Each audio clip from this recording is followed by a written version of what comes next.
Rebecca Marie Becky Watts, the 3rd of June 1998, the 19th of February 2015, was a British student from Bristol who was murdered in 2015 at the age of 16. In November 2015, her stepbrother, Nathan Matthews, was found guilty of her murder and sentenced to life imprisonment with a minimum term of 33 years, and his girlfriend, Shauna Hoare, was found guilty of manslaughter and sentenced to 17 years in prison. Both Matthews and Hoare were also convicted of conspiracy to kidnap, preventing the lawful burial of a body, perverting the course of justice and possession of 2 stun guns. Disappearance, investigation, body discovery and arrests. Becky Watts was last seen at home in St. George, Bristol, on the morning of the 19th of February 2015 by her stepmother Angie Goldsworthy, a multiple sclerosis sufferer, who left the house at around 11:15 for a hospital appointment. Watts was reported missing at around 4 p.m. the following day. Investigators found that her phone, laptop and tablet computer were missing from the house, but she had not taken any money or spare clothes with her and did not tell anyone that she was going away. On the 22nd of February, Avon and Somerset police made their first appeal for information about her disappearance, and the following day, her father and grandmother appeared at a press conference appealing for her return. An online campaign using the hashtag #FindBecky was launched on social media, reaching more than 2 million people worldwide. Police searches focused on a number of properties in Barton Hill, Southmead, St. George's Park and Troopers Hill Nature Reserve. In addition, searches were made in nearby open spaces and park areas, as well as house-to-house inquiries. Searches were also organized by public volunteers in areas including in Wharf Road, in Fish Ponds, Trim Valley and Boddocks Wood. Police made a public appeal for information regarding the movements of a black Vauxhall Zafira between 19 and 23 February. Initial inquiries focused on the belief that Watts had disappeared after leaving the family home, based on statements given by her stepbrother Nathan Matthews and his girlfriend Shauna Hoare, who were at the house at the time. They said they had not seen Watts but heard the door slam and assumed she had left. On the 28th of February, Matthews and Hoare were arrested in connection with Watts's disappearance. On the 2nd of March, they were rearrested on suspicion of murder. The following day, Watts's dismembered body was found at a property in Barton Court, Barton Hill. On the 4th of March, Matthews was charged with murder. On the 6th of March, 4 other people who had been arrested were charged with assisting an offender, having been accused of helping to hide or dispose of Watts's body. A 23-year-old man who had also been arrested was released without charge. On the 22nd of June, Hoare, who was originally charged with perverting the course of justice, was charged with murder. Matthews and Hoare were also charged with conspiracy to kidnap, preventing the lawful burial of a body and possession of an illegal weapon. The couple were also charged with 4 unrelated counts of making indecent images of children.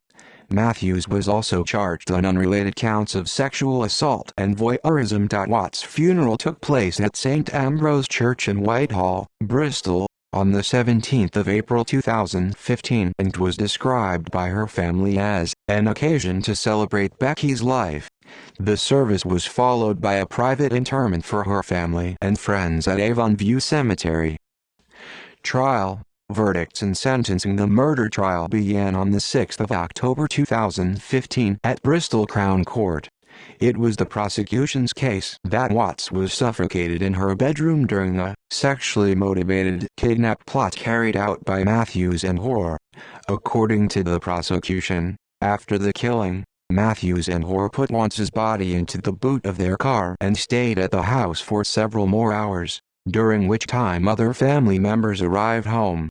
Later that day, they drove back to their own house, where over the next few days they dismembered her body using a knife and a circular saw and put the remains into bags and boxes, which were then hidden in a neighbor's shed.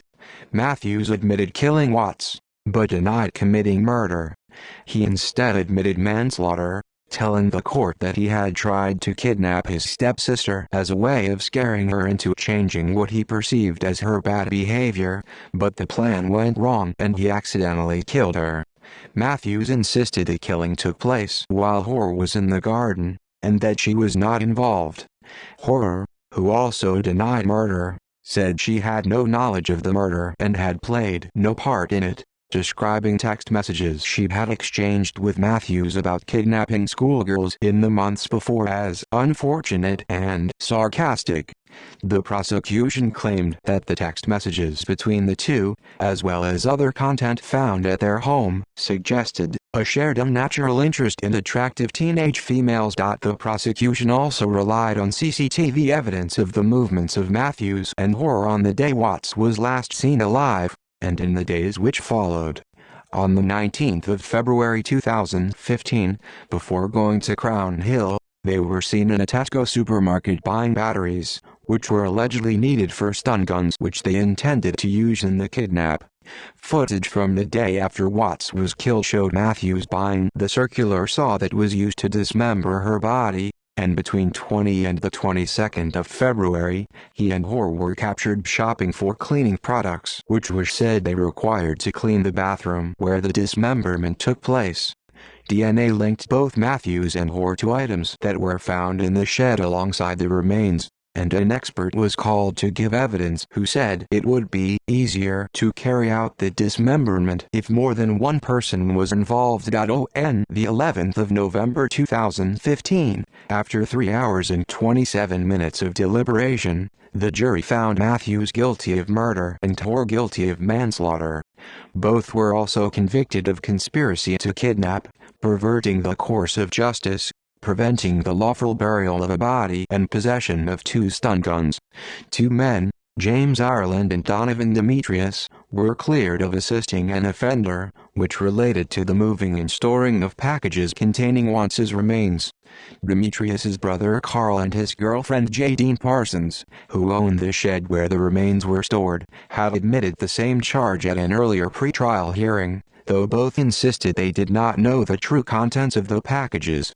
On the 5th of February 2016, Carl was sentenced to 2 years imprisonment and Parsons was sentenced to 16 months imprisonment. On the 13th of November 2015, Mr. Justice Dinman sentenced Matthews to life imprisonment with a minimum term of 33 years and Hoare to 17 years in prison.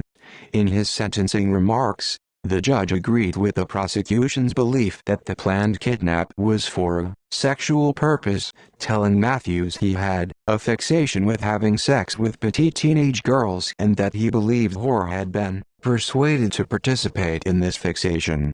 He added, "Finally, I should like to pay public tribute to the family of Becky for the dignified way in which they have conducted themselves throughout these proceedings," and then continued, "Hearing the evidence during the trial has been difficult for anyone, but it is plain that it has been an immense burden for the family."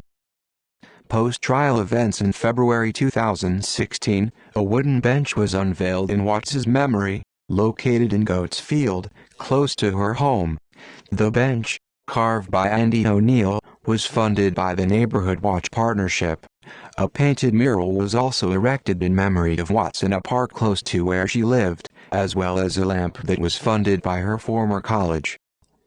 In March 2016, Watts's father, Darren Galsworthy, released a memoir which described his daughter's life, her murder and the subsequent criminal trial of those responsible. Entitled Becky, The Heartbreaking Story of Becky Watts, the book was published by HarperCollins.